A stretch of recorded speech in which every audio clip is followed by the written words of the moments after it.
will allow you to pay for the NCLEX review. Okay? So the portal is going to be open until November the 15th. Then after that, it'll close. So you can register for that. All right, so we're going to do, actually,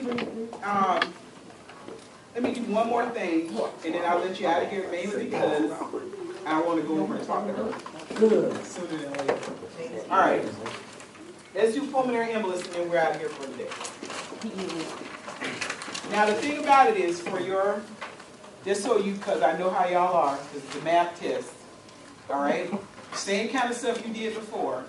Calculate medications, that kind of thing.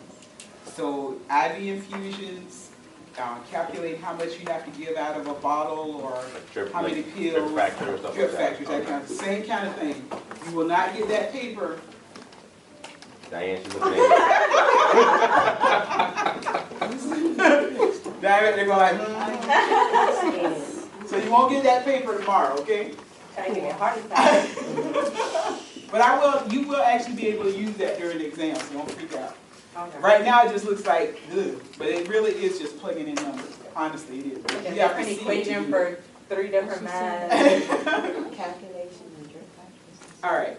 Now, pulmonary embolus is something we kind of talked about in NP2 as well, but it's one of those things we talk about as far as, because a lot of the conditions that your patients have that have to do in the acute care setting also predispose them to having pulmonary embolus. Because you go back to that Virchow's triad, right? Remember, venous stasis, hypercoagulability, okay, those kind of things that the patient actually ends up having. And I forgot. Injury. HIV is how I remember. That's a good one.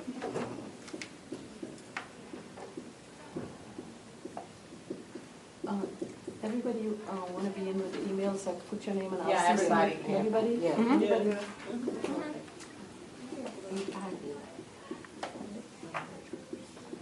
So these are the things that kind of put the person at risk for developing an embolus that should be intimal. So that's the inside of the vessel. Intimal injury, hypercoagulability, and venous stasis kind of put us at risk for developing embolus in the first place. But there are things that we look for. We think about pulmonary embolus, it is actually a thrombus that now goes into the vascular system and ends up in the lungs. Okay? So symptoms that your patient is going to have will always depend on how big the embolus is and where it lodges.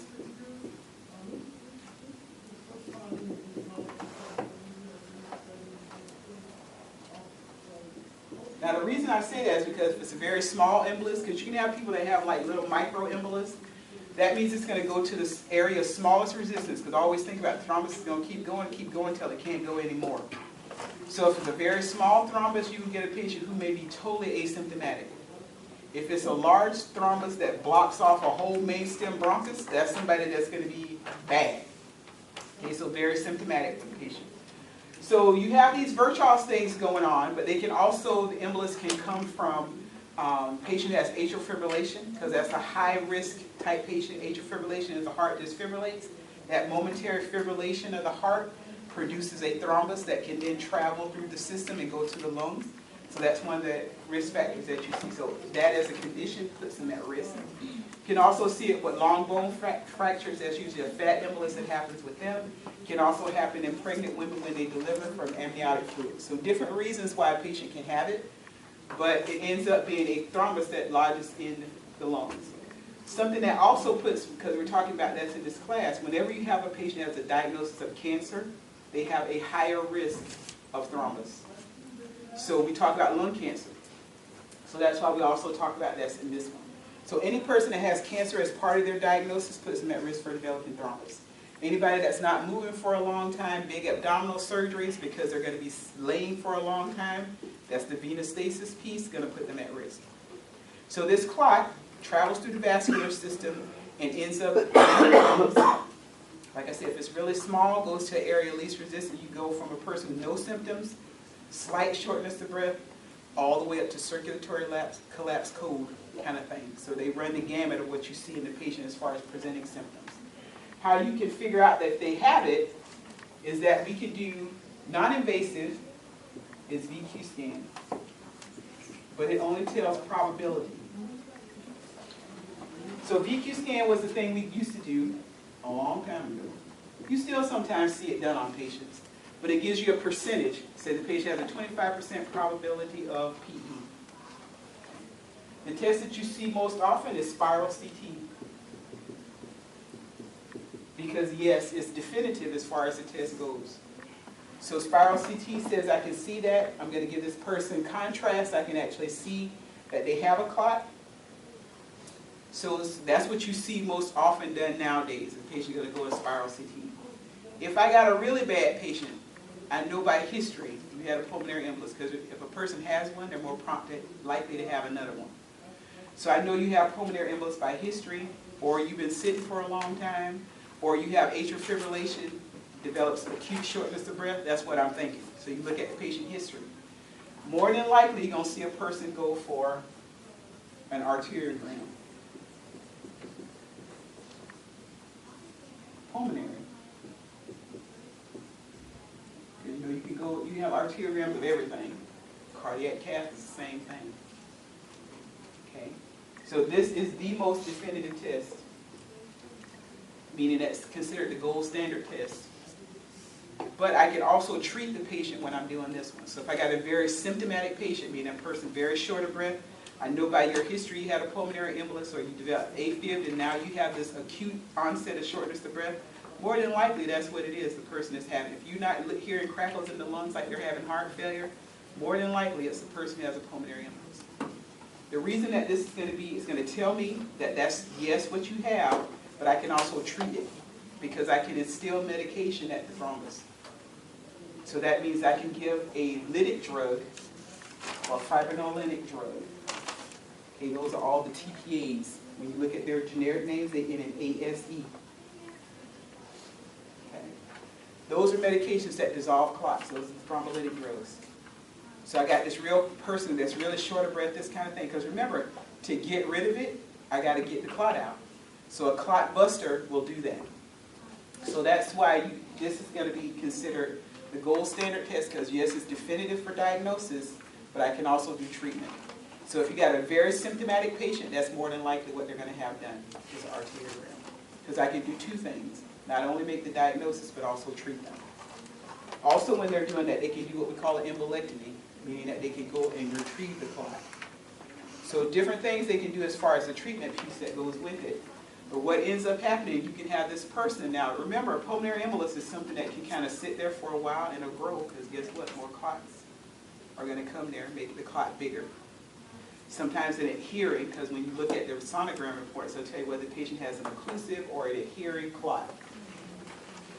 Now, the thing about it is you don't want to move them around too much after that happens. But the thing about it is that I have to, a clot always has a life cycle. Meaning the clot forms and then it's going to start breaking down. But you're going to give this patient medication. The anticoagulants are needed because new clots form because this person had this one in the first place. So that's why you'll see patients on medication. Now, of course, we have several things we can do now because you know heparin is going to be used in the acute phase. Okay, if I dissolve the clot, it's a thrombolytic, that's going to dissolve. Heparin stops new clots from forming. So you always have, if you give a thrombolytic to a patient, you will always have heparin running too. So you know you have two things that can cause bleeding. So what are you monitoring the patient for? Is bleeding. So a lot of times what you'll see, if I'm going to do that to a patient, I have an IV where the medications are running and I have a hep lock to draw blood from. I don't want to do one stick and get my blood from there. Because otherwise, you're going to be sticking this patient all the time. And then they could be bleeding a lot. So you have more problems. So that's what you can see in the patient. Then, of course, we can go on anticoagulation at home. So you can do Coumadin, but you know we also have all these other drugs now. Xarelto, Pradaxa. Those you'll see patients take. And there's always a protocol for that. It's not so much for what those drugs do to put a person at risk for bleeding.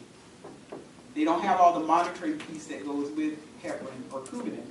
Because what lab value are you going to look at for Coumadin? INR. TINR. And then for heparin? So you got to see where they are And generally want them 1.5 to 2.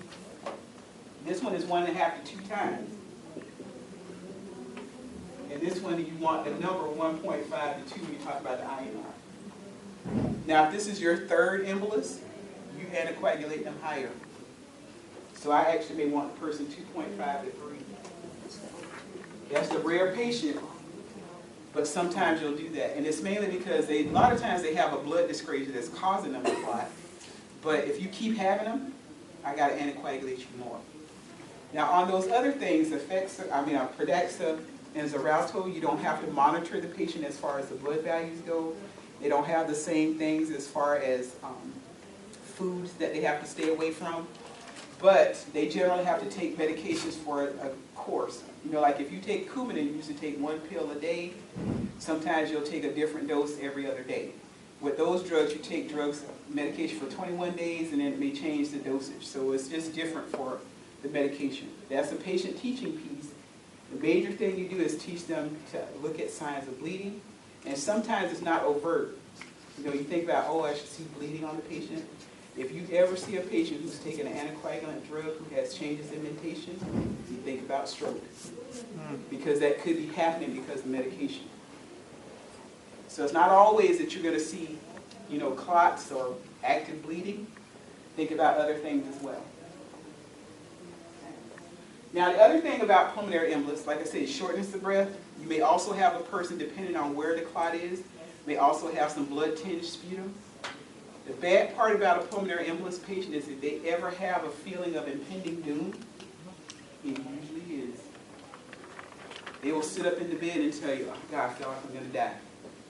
If you ever hear a patient with a PE say that to you, it is likely they're on COVID. It is something that you just don't know why it happens, but it does.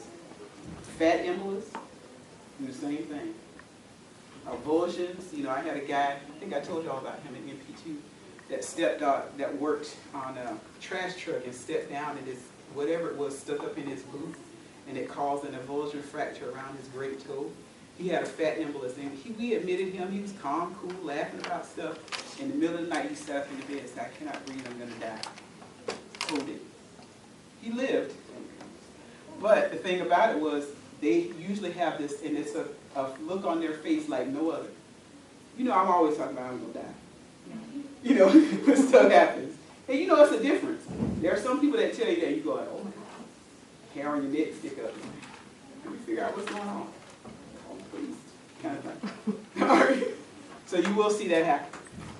But it's one of those things that recognition and early kind of things to prevent patients from having these are what you try to look at. So if I'm doing prevention, what are those things I'm going to do for the patient? What am I going to make them do? Now, I'm talking about preventing these from happening in the hospital, because usually when you see them out too, but what are you usually getting them up to do? You want them up, moving around. What do they have on their legs? Compression hose, or they have on stockings, because you want to try to prevent that from happening with the patients. And then we also give them drugs. Okay, that's the person who's taking Lovenox or Rixtra, those type of things. You already know that person is at risk. Okay, bones, hip surgeries, one of the things we do 24 hours after surgery is over, that's when they start their Lovenox.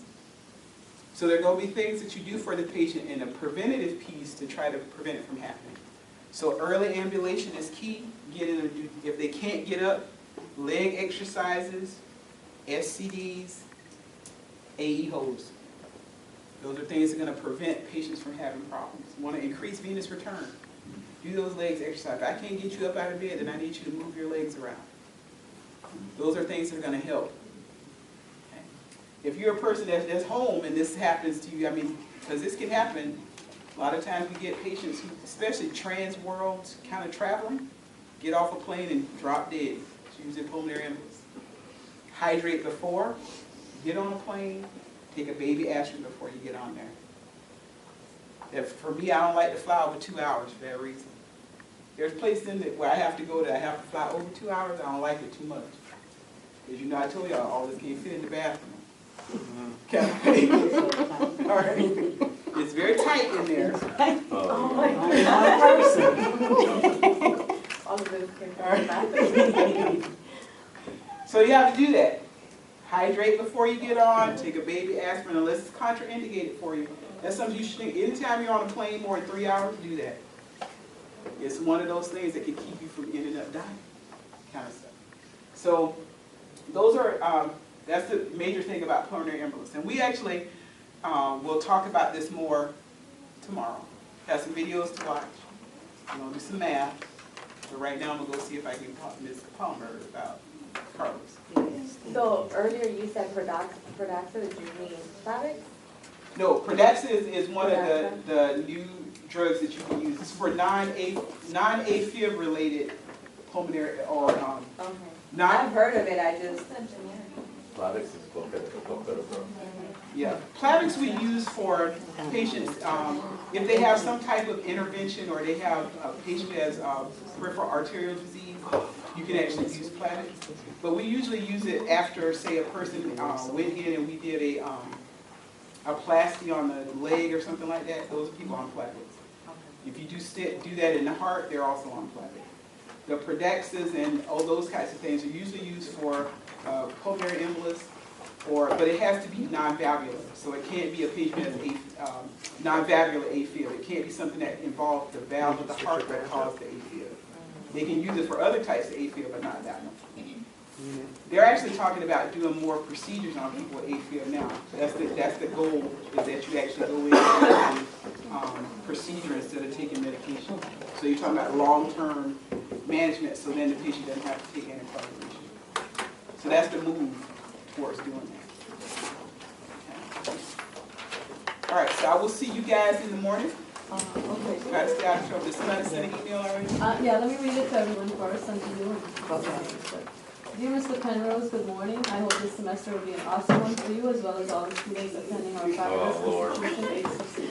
My name is Sadia Aladdin, and together with the 14 students whom I included GXCC are requesting a meeting with you regarding one of our colleagues, Carlos Mora.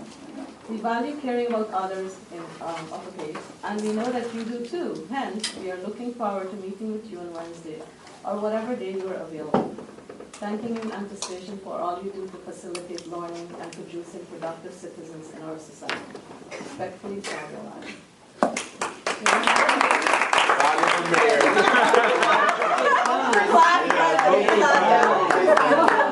Right person. This can make a difference for Carlos. Oh man. Is that okay? I'm gonna need her to write my letter. I know.